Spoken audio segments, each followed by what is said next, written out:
Why do good generals falter at the crucial moment? Why do smart companies do stupid things? You know what I'm referring to. You see it all the time. You read in the newspapers about a company launching a new product, or taking a new initiative, or announcing a new acquisition.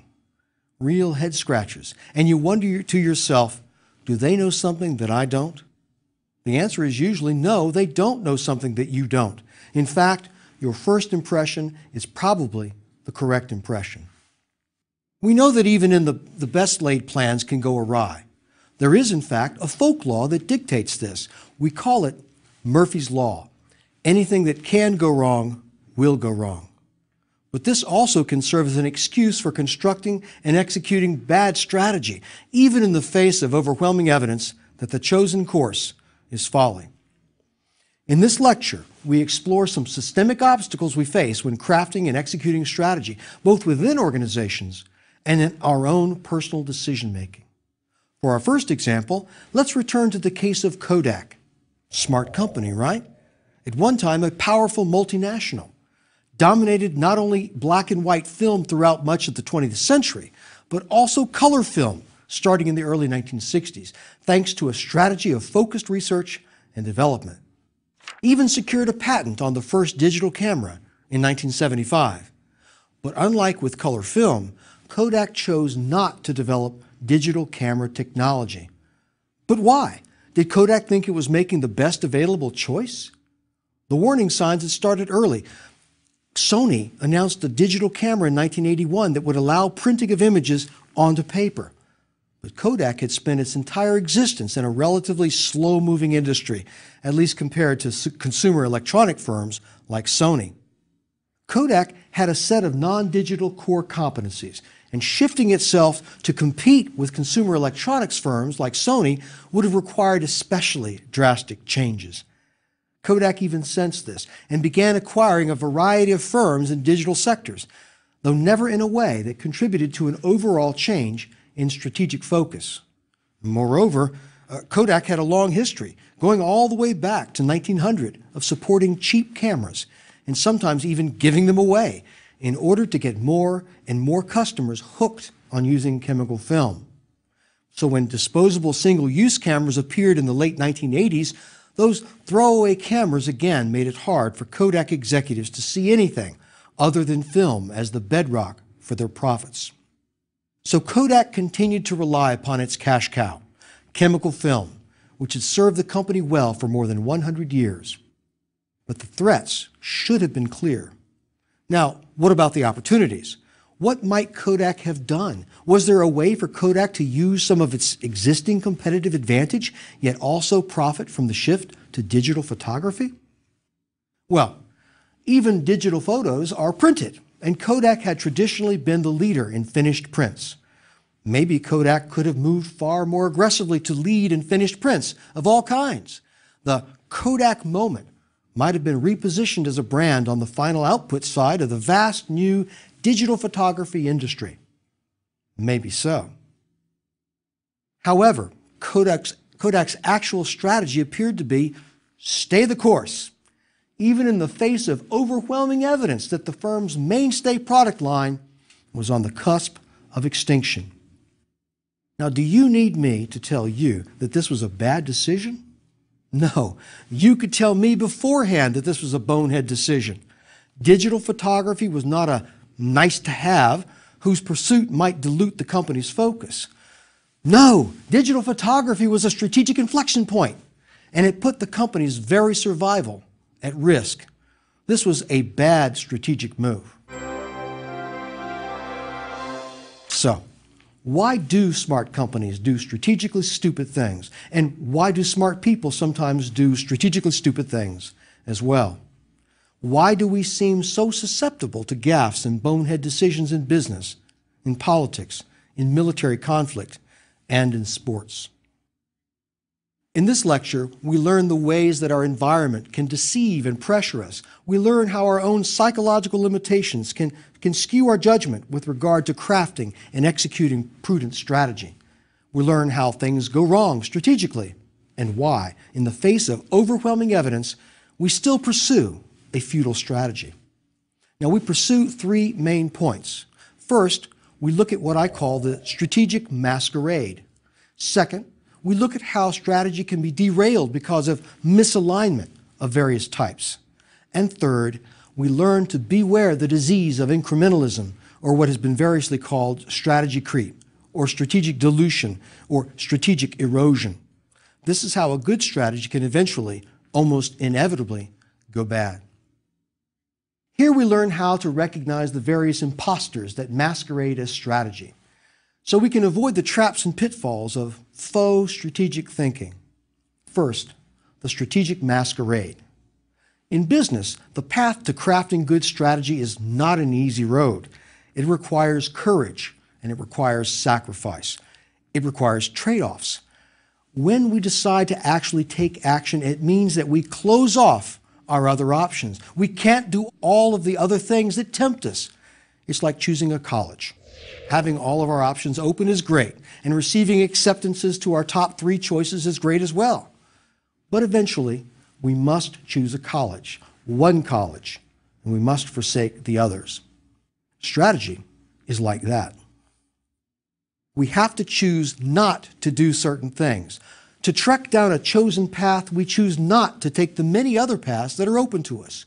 Kodak was never going to dominate all aspects of digital photography the way it had dominated chemical photography, not even if it had made acquisitions across a bunch of different technologies. Kodak needed to make a strategic choice about what to pursue and what to forego.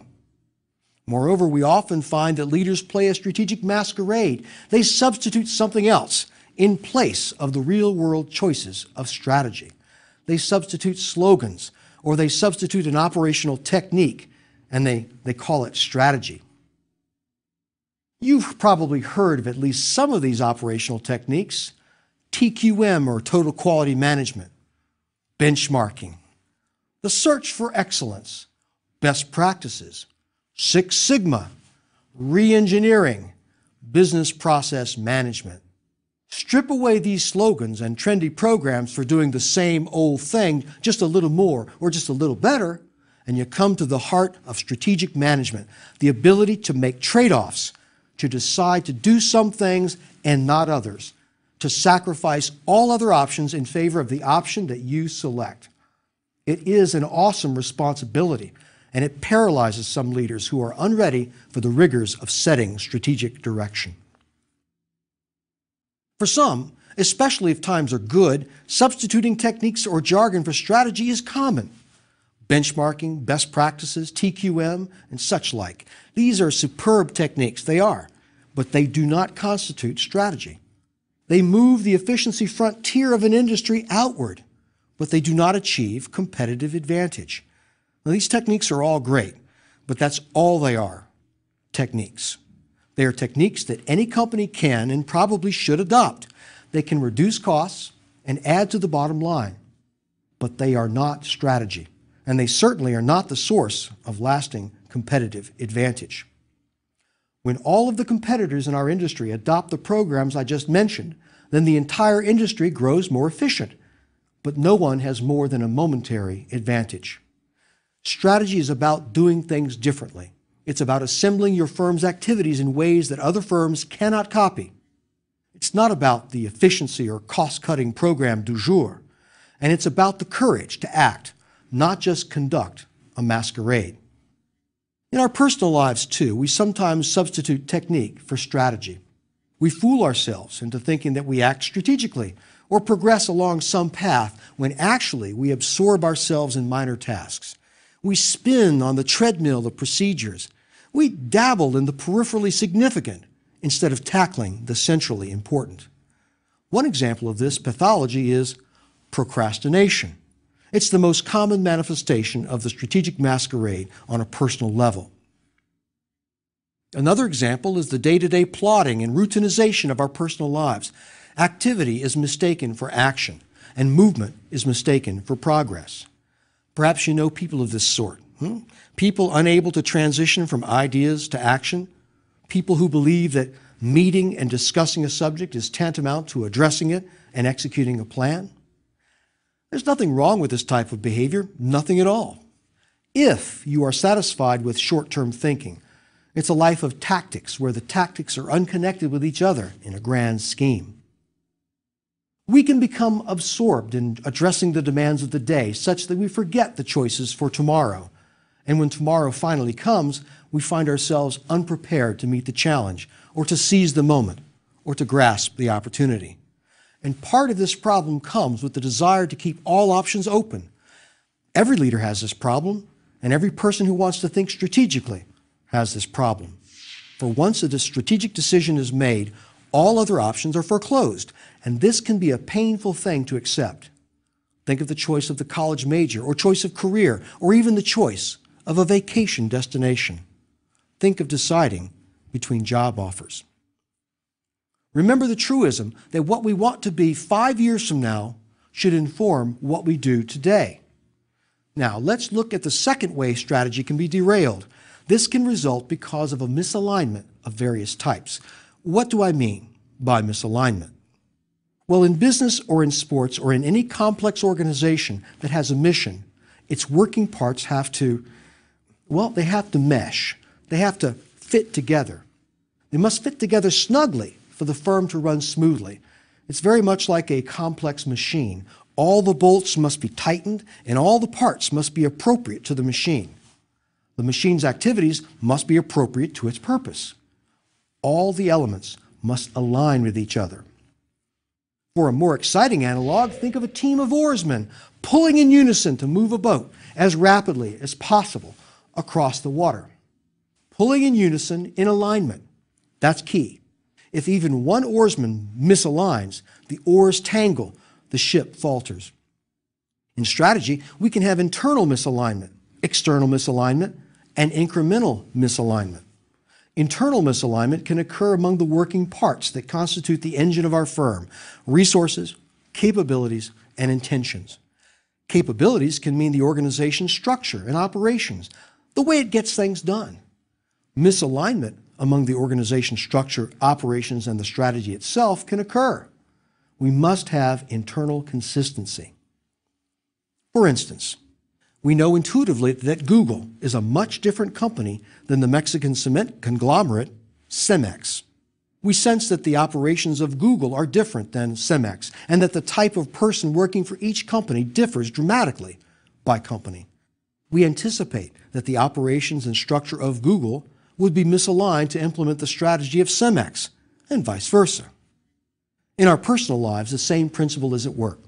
We develop a strategy, or we think we do, only to find ourselves thwarted repeatedly by systemic obstacles within ourselves. That's internal misalignment. This internal misalignment means we have not addressed the coordination of our resources, our capabilities, and our intentions. You see, strategy is much more than setting worthy goals and then striving mightily to achieve them. It means evaluating our resources in light of our strategy and acquiring more resources if necessary. It means developing capabilities as the instrument by which we achieve those goals. And it means, of course, being honest with ourselves with regard to all of this. Beware of internal misalignment. Ensure that your resources, your capabilities, and your intentions fit together.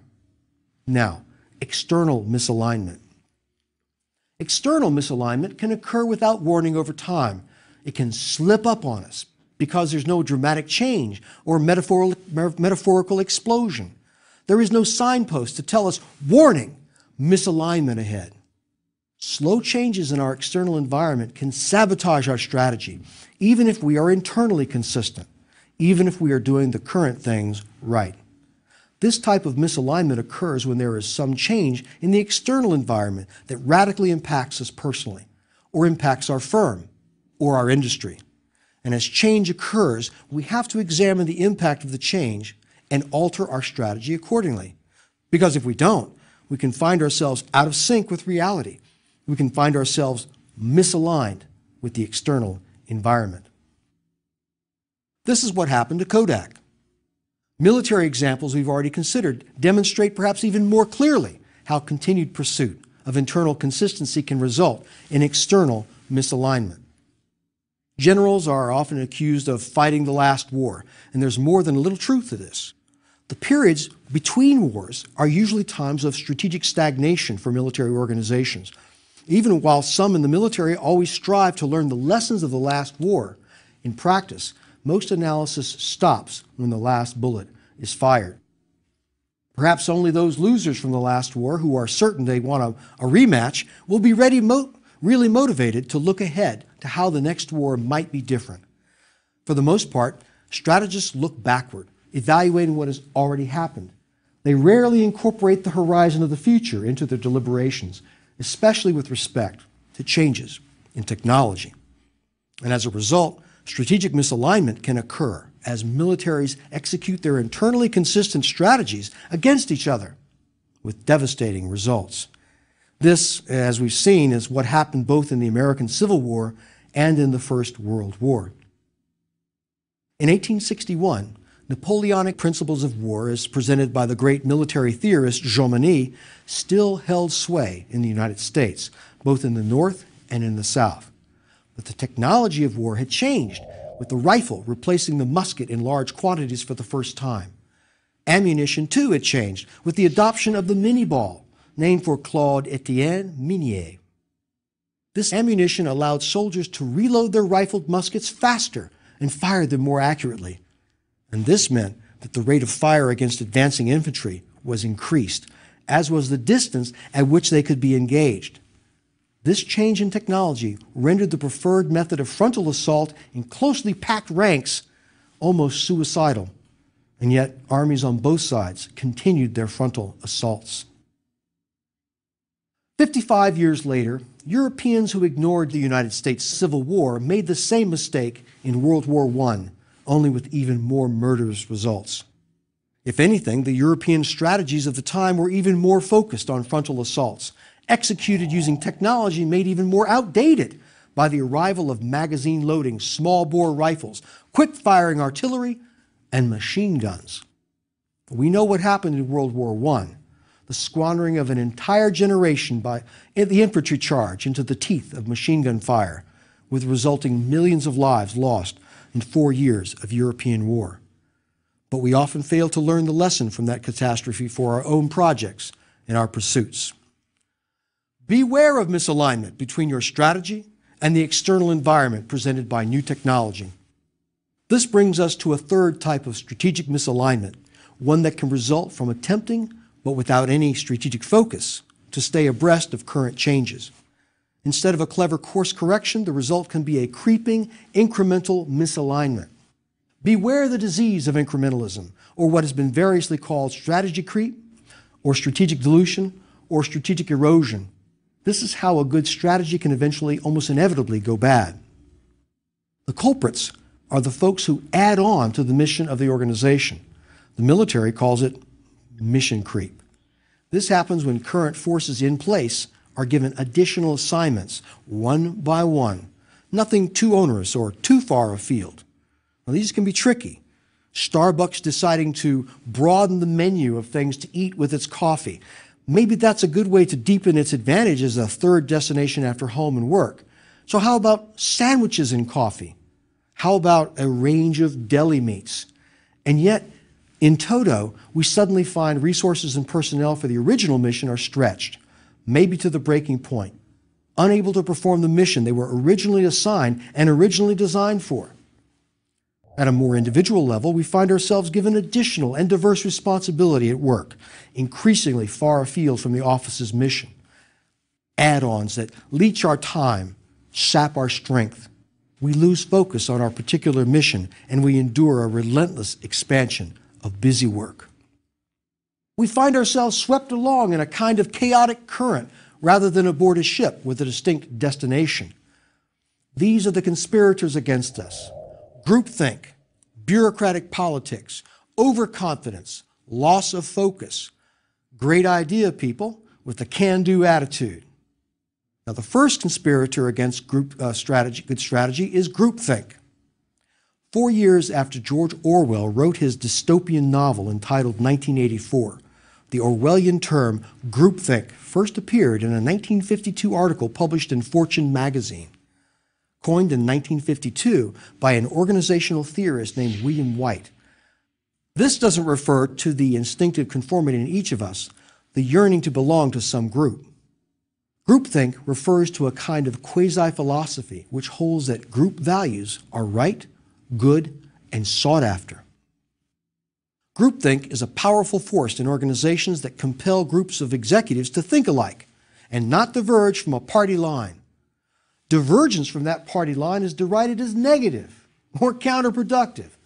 Now, while there's some merit to the notion that upbeat, positive attitudes are desirable in a firm, there comes a point where honesty trumps optimism. But groupthink destroys the leeway to disagree, and it brands those who do disagree as mavericks or troublemakers. Bad ideas can thrive in such an atmosphere, and strategy is a vulnerable target. While groupthink is a pathology of excessive agreement within a group, a second conspirator against good strategy is insufficient agreement due to in-group politics, what is sometimes called bureaucratic politics. This is an organizational behavior concept borrowed from political science, and it refers to a failure to reach productive agreement at all in support of a strategic direction. If we think of an organization as a black box that receives inputs and then delivers outputs, so-called bureaucratic politics explains what goes on inside the box in a particular way.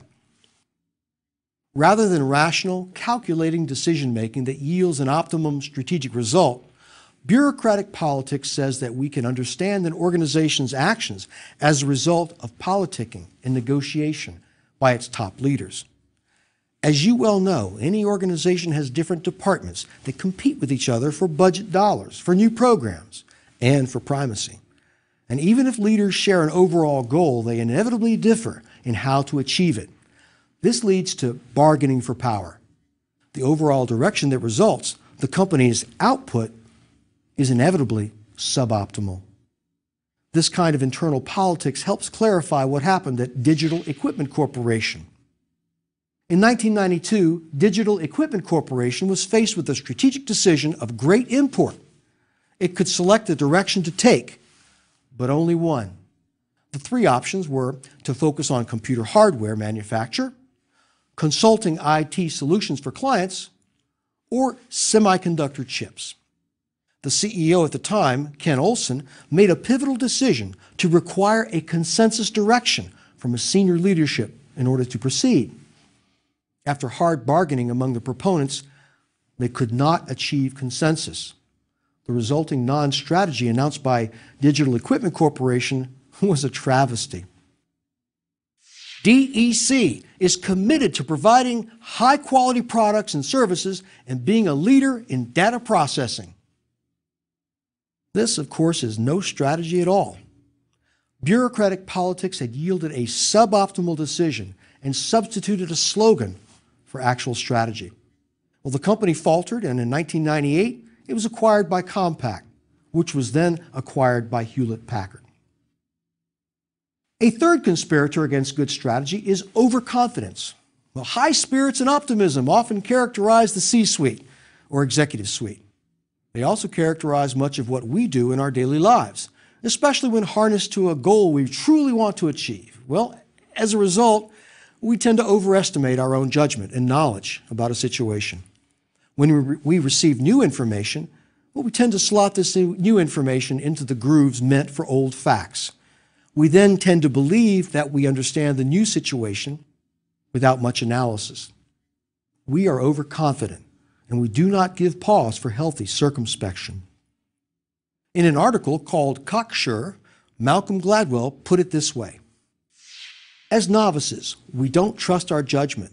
Then we have some success and we begin to feel a little surer of ourselves. Finally, we get to the top of our game and we succumb to the trap of thinking that there's nothing we can't master. As we get older and more experienced, we overestimate the accuracy of our judgments, especially when the task before us is difficult and when we're involved with something of great personal importance. A fourth conspirator against good strategy is loss of focus.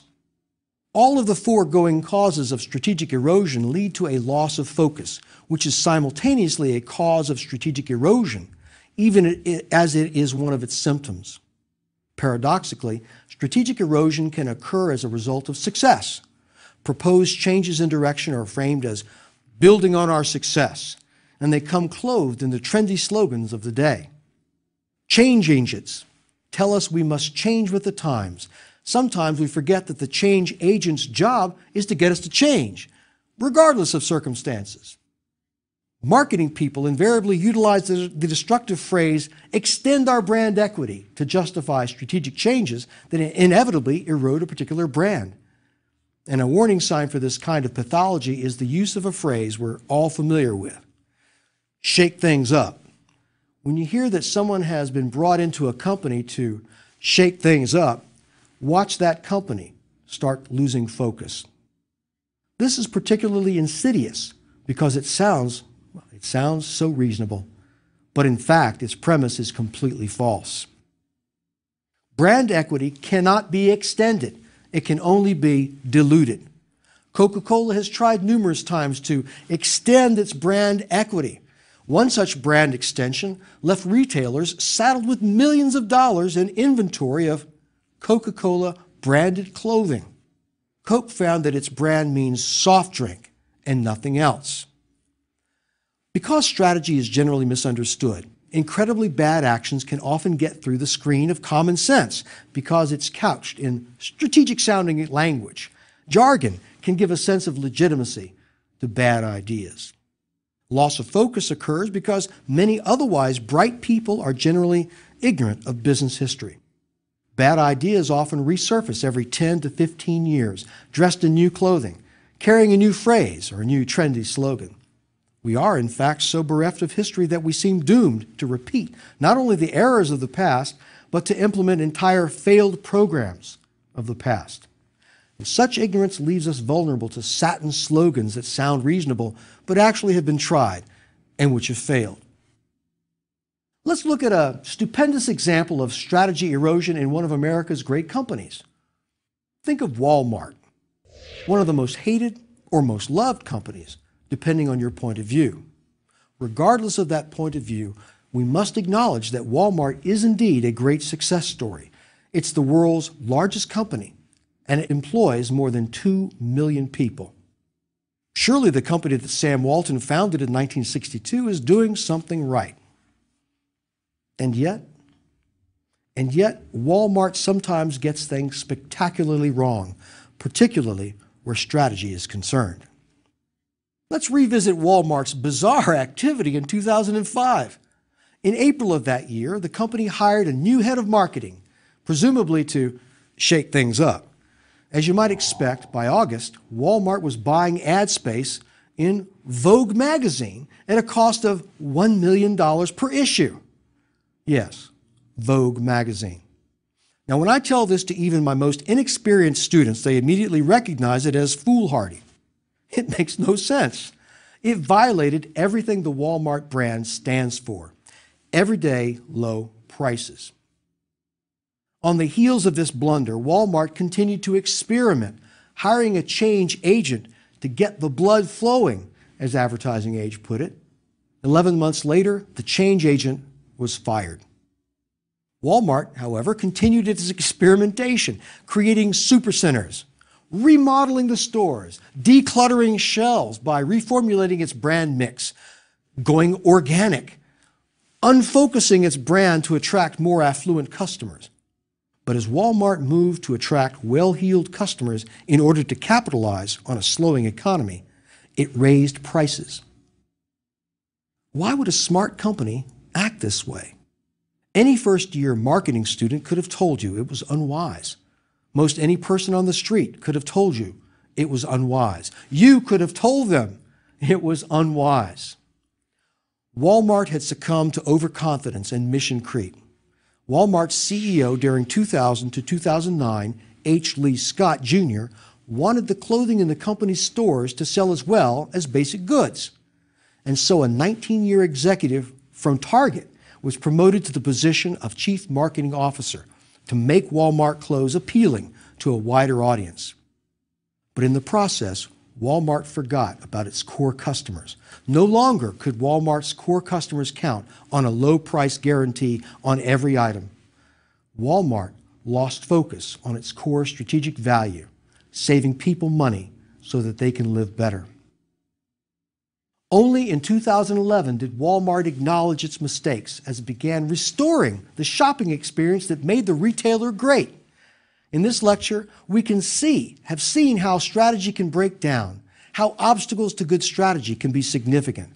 We've seen how on occasion smart companies can sometimes do strategically stupid things, and how smart people sometimes do strategically stupid things as well. Groupthink, in-group politics, overconfidence, and sheer loss of focus can all give us an impetus to decisions that look hopelessly misguided from the outside. Well, we're all susceptible to gaffes and bonehead decisions. We have to be on guard against the many ways that our environment can deceive us and pressure us, how it can erode our strategy. We must always steer a bold course and maintain our focus against all of the malignant external forces that threaten it, keeping our eyes on our strategic goal and securing our strategy itself against the forces that would sabotage it.